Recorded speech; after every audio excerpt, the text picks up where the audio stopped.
So we're here in my garden and we're looking at seed saving. And this is something, if you were part of a group, a community group, you could get together, decide you're going to save different types of seed, and very quickly you'd have a great seed bank between you.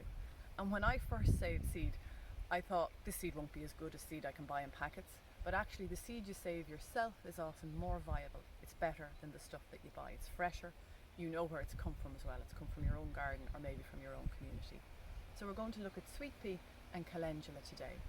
So what's a plant trying to do? A plant grows, it flowers. The flower is then pollinated by insects, bees, butterflies, hoverflies, or sometimes by the wind in the case of grass or corn. Then the flowers fade and the seed forms. And when the seed is ripe, we can then gather the seed and save it. So we're going to look at sweet pea. You can see the lovely flowers here are being produced. And this has been flowering all summer long with a beautiful scent. When we deadhead flowers, that basically means we take off the dead flowers, we remove them. Or if we picked a bunch of flowers, it's actually doing the same thing. And we want the flowers. So by deadheading, we encourage the plant to produce more flower. Instead of the plant getting to set seed, we take the flower away. So the plant then has to produce more flower in its rush to produce more seed. So I don't deadhead very much, as you can see. So what I'm looking for now are little pods, like these ones here. You can see them. And there are some as well. They're the nice brown ones. So I know, and they're quite nice and fat. So it's just like a pea that you would eat, but these have dried out. Up here, we have a green one that's still forming. And actually I know that up at the top of the plant, there's lots more seed that I'm going to collect today. So it's just a case of me pulling this off. And these are within a pod, not all seeds are, and it's still a little bit dry. But look inside, you can see the lovely pea seed. And these are quite dry. We've had a lovely spell of dry weather. So if I put these inside on my windowsill in the house, in a day or two, they'll have totally dried out and be ready to be stored. I just want to show you down here quickly as well, the calendula. So this calendula self-seeds all over my garden and the pollinators love it. So you can see the beautiful flower, and in the center here, this is where the seed is going to come from. So if we look further down here, I'll just remove that little bit of dead flower. You can see the lovely green seeds coming. And further down again, let me just find one. Yeah, some of it has already fallen.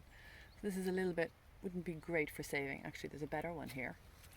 You can see this. Again, we remove the flower, and there's the seed. So it's just a case of me saving them. So if you get out into your own gardens, autumn is the perfect time for doing this. And just see where there are flowers that have finished and start looking at them. Have a look in the centre and see what seeds are forming. I'm here at the canal, and this is a great patch of wild carrot or Queen Anne's lace. I've been looking at this all summer. It was flowering away, really beautiful. And this is a great place for me to collect this seed because there's so much flower here. The bees and pollinators would have gone from one flower to another, so there'll be a great mix in the genetic diversity of this seed. And if you take a close look here, you can see this is the wild carrot seed head. So I can snap this off, bring it home with me, dry it out for a couple of days. It is dry, but just in case there's any moisture remaining in it, and then I can sow these next spring. So we've gathered our seed. I collected a few more sweet pea pods. I bring them inside, I put them onto a saucer, I spread them out. So they're a little bit damp, not too bad because the weather has been so dry, but if they're damp, you really don't want to pile them all up because they'll just go mouldy and they'll just rot. You want these to dry out so that the seed will dry thoroughly and you'll be able to store it right through the winter. And then I place this saucer on the windowsill in my utility room, which is a warm, dry space, and they'll dry out quite quickly. Once they've dried out, I'll check them every now and then, and like I can see some of these, they're practically dry already. You can see that there. You can hear it by the husk. It's totally dried out.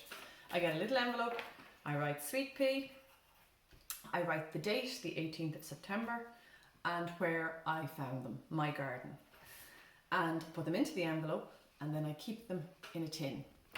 I put them straight into the tin so they're dry, trying to keep moisture out. And I keep the tin in a cool place. I don't keep it inside our house. Our house is very warm, so I put them in the shed, which is dry. It's not damp, but it's also nice and cool. And this just means that the seed will be viable for longer. So it should last for a good number of years.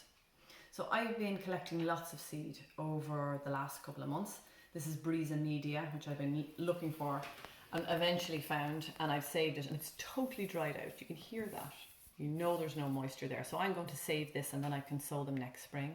We have a bit of wild carrot here, and it was almost dry when I collected it. You can see it there. It's very easy to collect and save. And also we have some oxeye daisies. So you'll know when they're dry because they'll feel dry. They feel like they're bone dry.